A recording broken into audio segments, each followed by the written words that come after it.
Golden Hearts. That song was Master Blaster. Well, right now, they will be playing for you. Now they will play the Wedding Music Festival piece. You Raise Me Up, Upjizer, Corey Mary, and a melody I'm sure you all will know. Fall on Snaps, Isn't She Lovely? The boss.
I think that our national instrument is in great hands. Don't you think so?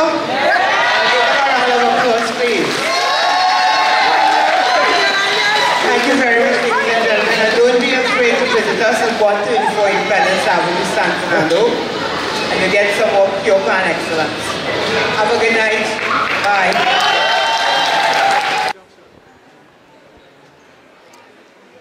Okay, hi everybody. My name is Vanessa Headley and I am the musical director of Golden Hands. And this is my mom. I'm Franca Hills Headley, president and the founder of Golden Hands. Yes, and we are here at C3 Movie Town in San Fernando. This is our third invitation to perform here for the patrons of C3 and of Movie Town. And this is really special for us this third time today because today, the 7th of July, is our 25th anniversary. Yeah. So we have been, that means we've been in existence for 25 years now. That's a long time. A long time. Almost as old as I am. Almost. But I'll ask now my mom to give you a little history about Golden Hands and basically who we are. Okay. Golden Hands, as Vanessa just said, was started by myself with the able assistance of my very good friend Dean Roscoe Hines 25 years ago. And it really didn't start in the flamboyant way that you see it here. Vanessa was the first student, and my living room was the pan yard. And my first pan was a little old tenor pan lent to me by my friend Mr. Dane Hines, who actually taught me to play the instrument. I was at a point where I was shifting, my journey. I am a science major, and at that point in time, I really wanted to be doing something very, very meaningful with my life. I have always loved the instruments. I had never been able to participate in the steel pan music culture actively. I watched it. My father always engaged me in looking at these great bands, but he never allowed me to go to the pan yard. So my friend Dane was doing studies at the University of the West Indies in music, steel pan, and I joined him a year later, and the pan was in my home. And when I would go out sometimes to the backyard, probably to hang out my clothes, somebody used to be sneaking up and playing without my knowledge. And that's this lovely young lady here, Vanessa. She was 4. And I just started to teaching her all that I was learning. And I never knew that she would be the phenomenal musician that she is now. It started with just me loving this thing, being passionate about it. And then there were friends who wanted as well for their children to learn to play the instrument.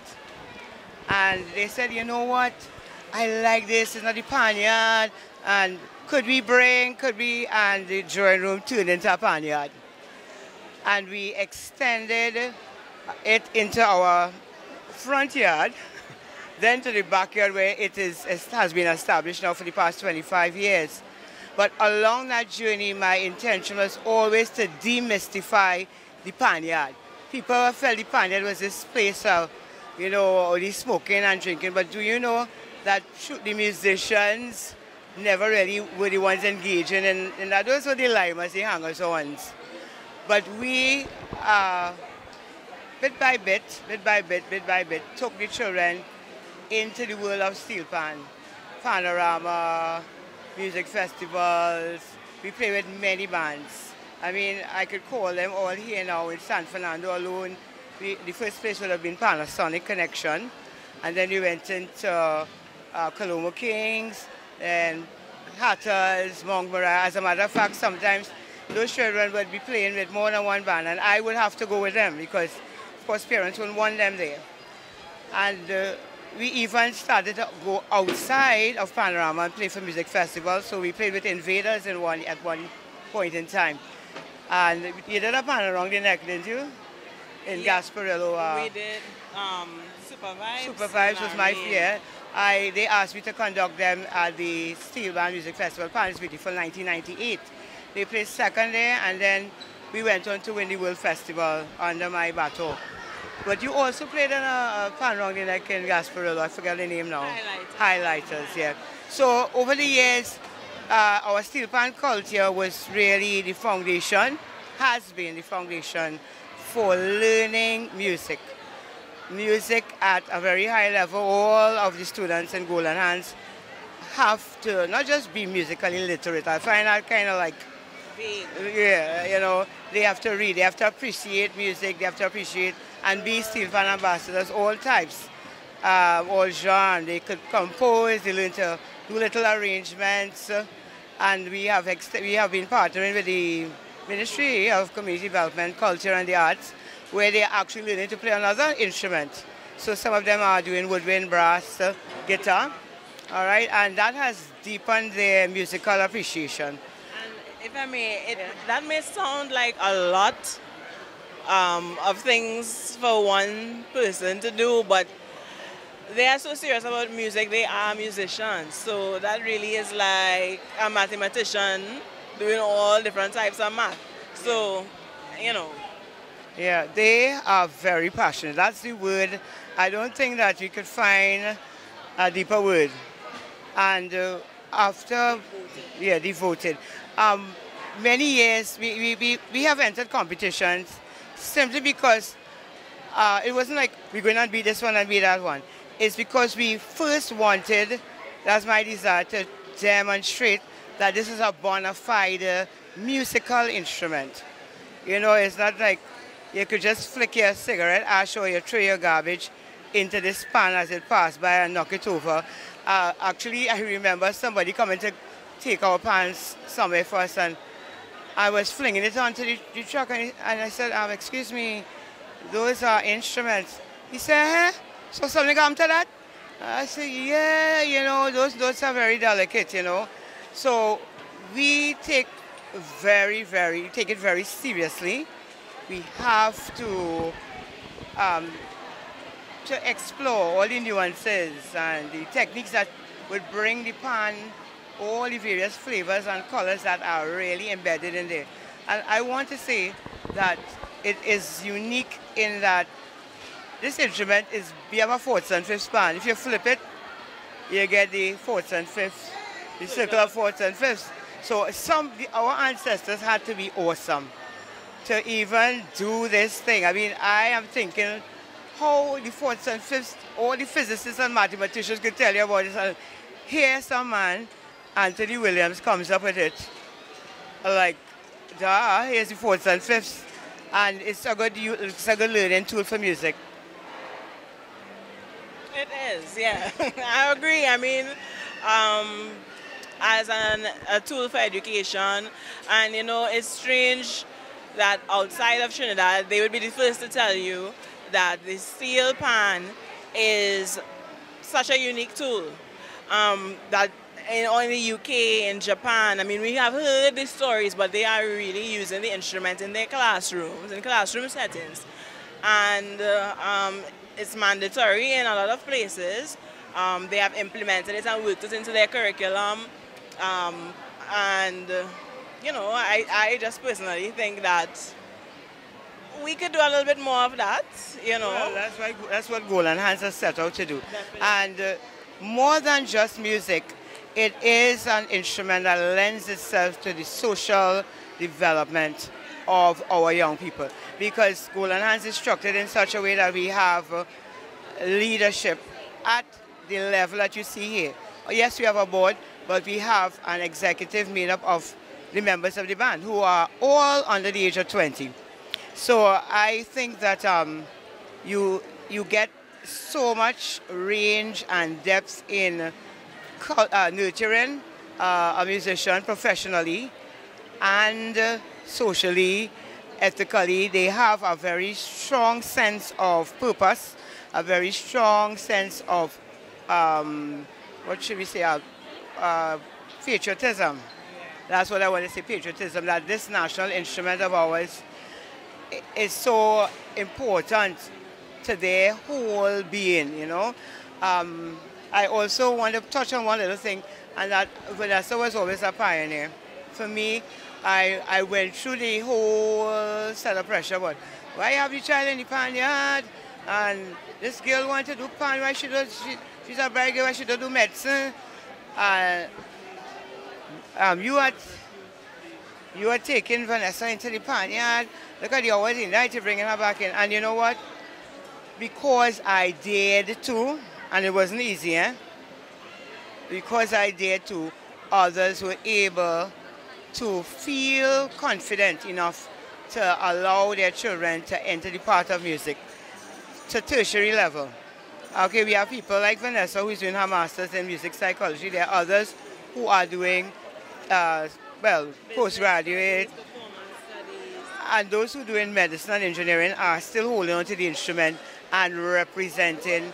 I mean, we have a girl who was playing volleyball for Trinidad and Tobago, and she performed on the national instrument at the opening at Mexico some years ago. So it is just like how you go to Austria and the national instrument is the voice, and they own it. We are teaching our youngsters to own this. And so Vanessa has been our leader, I would say, showing that there are great possibilities. It definitely was not easy. It wasn't easy through school, through secondary school, to choose the path of music at that time over the sciences or the businesses or the languages. But, you know, I think now it is becoming slowly but surely more accepted, and people understand that there are viable career opportunities through music. So, and parents, you have to be, you know, you have to be strong. You have to know what your child, who your child is. I mean, Vanessa was 10 and looked at me and said to me, I am a musician. And I was over some studies, mommy, I am a musician. And he's like, girl, get our maths done for me, eh? You're a musician, you're a maths student right now. But the thing is, when somebody knows who they are and you see it as a parent, you are obligated to really reach in and nurture that gift, you know? You're not going to nurture something that wasn't put in there. Yeah, a lot of mistakes. A lot of times people want their children to do the things that they have done or the things that they have not been able to do. And that is unfair to the child because they are not able to then express through their life and on their journey what they were designed and created for. They're just going to live doing what your purpose, your intention is to their lives. Yeah. And that in the end, we have seen it tends to frustrate kids. It frustrates them because they're not able to really do what they want, what they were innately designed. And I believe that the steel pan has built into it so many things that would allow us as a nation to exploit it and really be a serious income earner.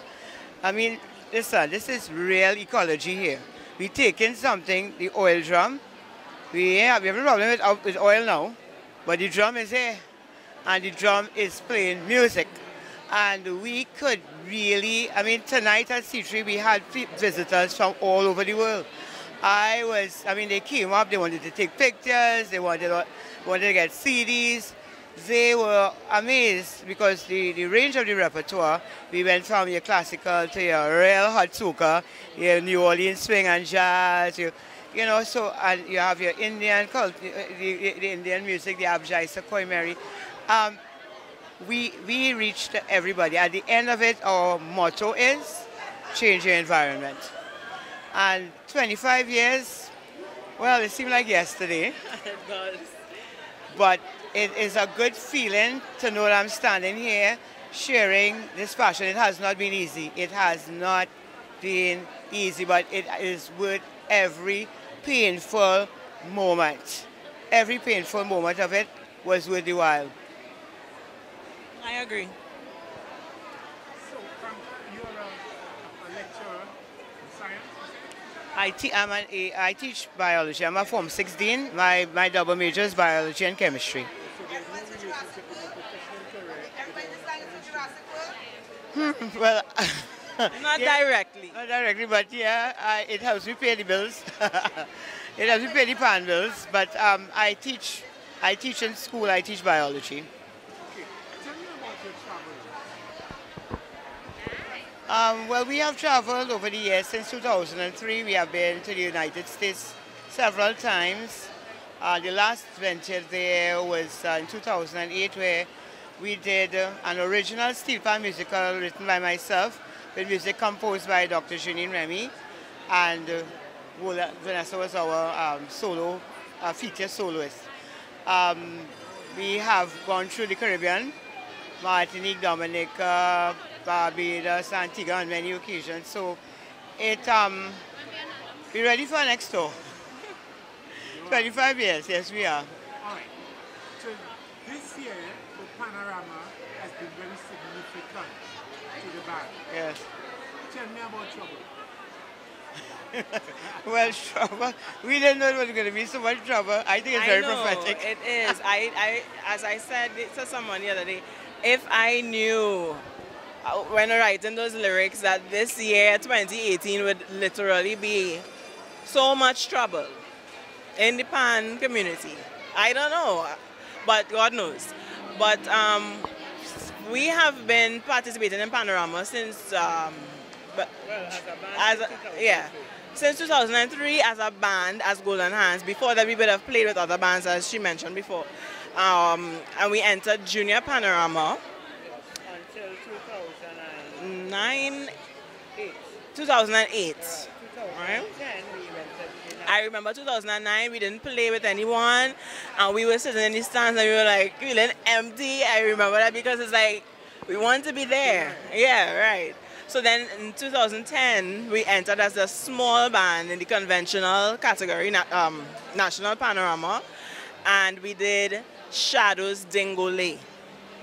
That earned us, as a first-time entrant, second place by 1.5 points, and well, you know, we take that. That was like a win for us because it was our first time as in the big league, right? In the conventional category. And then we have been entering every year since then.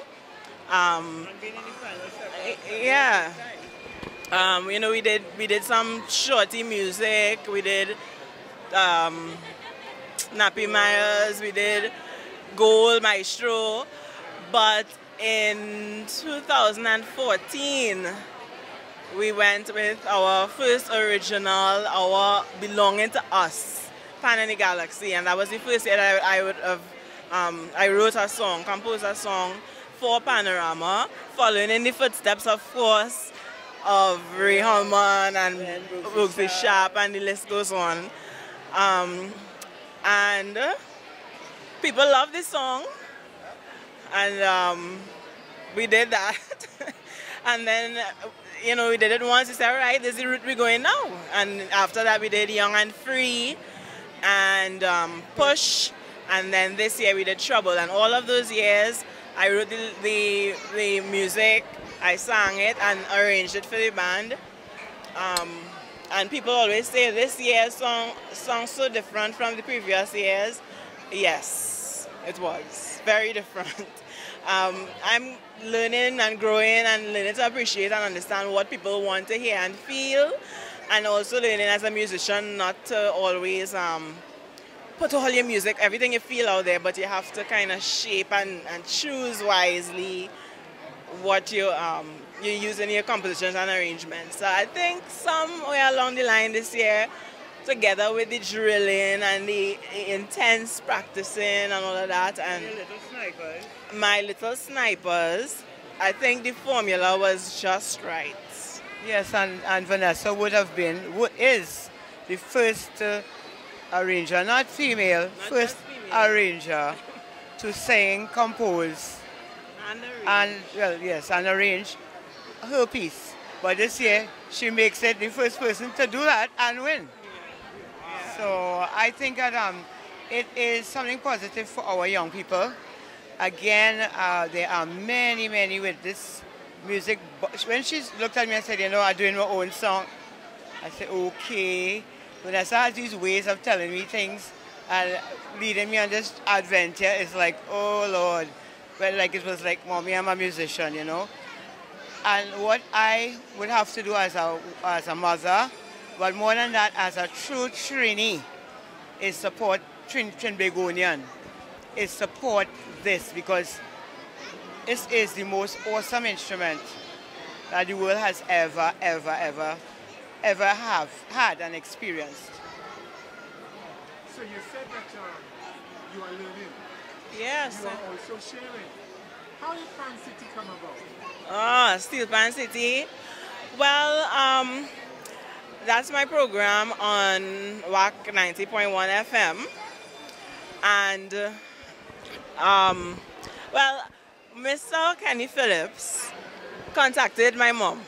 He wanted somebody who was active in the Pan community, Pan world, and who was, you know, who knew enough to make a presentation on the radio and represent for the radio station and represent for the Pan community. She said no. She said, what did you say? I said that I think that I would not have had the time. I was acting principal in my school. I didn't just say no. And I said, Kenny, I think I will help. I think Vanessa is young. She's in it. She's very knowledgeable, very wonderful musician. And I think you want a fresh young voice. So take her. I don't mind helping and all of that. But I am really, really busy with Golden Hands. And with my school, I was acting principal. You know, principals don't get any rest. So I didn't really tell him no, well, but I guess it's a no. I was a bit skeptical because, you know, when you're dealing with Pan aficionados, you're dealing with people who know dates, they know all the history, all the background, all the thing, and I'm so young. I felt as though I didn't know enough to be able to represent for our community, for our Pan community. And I just did the research. I am still doing the research, and I always say, listen, I don't know everything. I wasn't born then, and I invite people to share all of the little stories, the backstories that you would never know, and it has become such a beautiful thing to hear people calling, and sometimes they call me off the air and they say, hey, something you didn't know that year when so-and-so, you know, Bradley almost beat Bradley, and they give me the backstory. It's just like, you know, we're in C3, right? So you have to excuse us. Yeah, all the passers by. But and we're packing up too. Yeah, it's a journey. I mean, we decided, it was Kenny left it up to me to decide the name, and together with my mom we decided on Steel Pan City. With your girl Vanessa. With your girl Vanessa. And it has been that. I've been on WAC since 2013 in December. This year will make that 5 years. Yeah, so, and she has grown. Yeah, so we do live broadcasts and all that, and it's fun. Could you recall a performance that remains in the life of the band? From Dingoli. And 2010, Panorama, our first national Panorama entry. It was awesome. Just now, we always incorporate mass making into our performances. So our racks are decorated with artwork done by the band members. And that year, Dingoli, we had some pipe men, and they were dancing on top of the racks. And we were coming down Independence Square. And it was like, Big South Key. People were just like in awe. And it's just this song that the band just looked so menacing. Yeah, coming down a little band, but we had all the height and all the figures dancing above the rack. It was really something. It was surreal. And then another very memorable, and this means much to me, would have been 2000 and probably it would have been 2008 or so, when Dr. Mary Legg came to Trinidad and declared that Golanans was a national treasure. We were taking part in the National Trinidad and Tobago Music Festival, and she had never heard the instrument before, and she was blown away. She said, "This is a national treasure." Literally, she bought a pan. She bought a pan, yeah. She bought a pan, and they couldn't believe the tones that were coming out. Now, at first, they had a little overtone problem, so we worked on controlling them, and we were able to perform music that really represented the steel pan as a potentially great classical instrument. And we have won so many trophies, music festival. I don't want to go into that, but we have over 100 now. In conclusion, I think your band is unique in that I believe they can all the members could be a sport. Yeah. Yeah. Are they musical At different instruments? levels, of course, but yes. Do you insist that they can read music? Do you teach them to read music? Well, we insist because Panorama music is scored out. This is the first year that it wasn't, but they have to. It saves time. It saves time, and it's good for memory. Yeah, and it's a good. If you're a musician, you have to be versatile. So if somebody puts a score in front of you, you can read it. I know people make the argument that you don't need to read to play, and it's true. Some of the greatest, you don't have to be able to read to be an exceptional performer. But it helps, it helps if you can, and somebody gives you a score and they say, "Gosh, I want you to play this for me, or could you write this melody for me?" And again, that opens up opportunities, job opportunities too. You could write music for people, you could score music for people, so.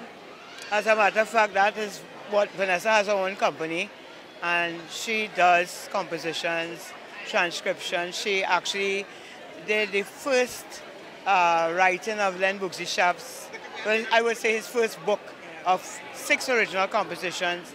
She transcribed them and produced Boogsy's first book. Yeah. Among other books in print as well. And so I said that the steel pan culture has a broad capabilities, range of capabilities and potentials for the world and people who want to be musicians. But we have to pack up. Trick question. A trick question. Do your members play pan or they beat pan? That's not a trick question. Nobody, well, let me just say that. You only beat drums, but you play them. We play. We play. Yeah. Some people say beat pan and Well, we Okay, play. we We play. play. Okay. Okay, thank you. Any remarks? Well, thank God for His grace and His mercy and His belief in what He invested in us, that we could see 25 years. I ask Him that this is a sustainable endeavor that will minister to the hearts and minds of people all over the world. And I would like to say thanks to you, Mr. Hollis, Clifton, and to When Steel Talks, because you go wherever pan is. We call you and you reach here. I see you coming in just as we started. So thank you so much, because we could always go on YouTube after and see it. And thank you very much. Thank you, It's thank you. important work. It is. Listening for our next show. Okay, Yes. okay, you will get one. Okay, bye. Thank you very much. This has been a conversation with mother and daughter. Thank you.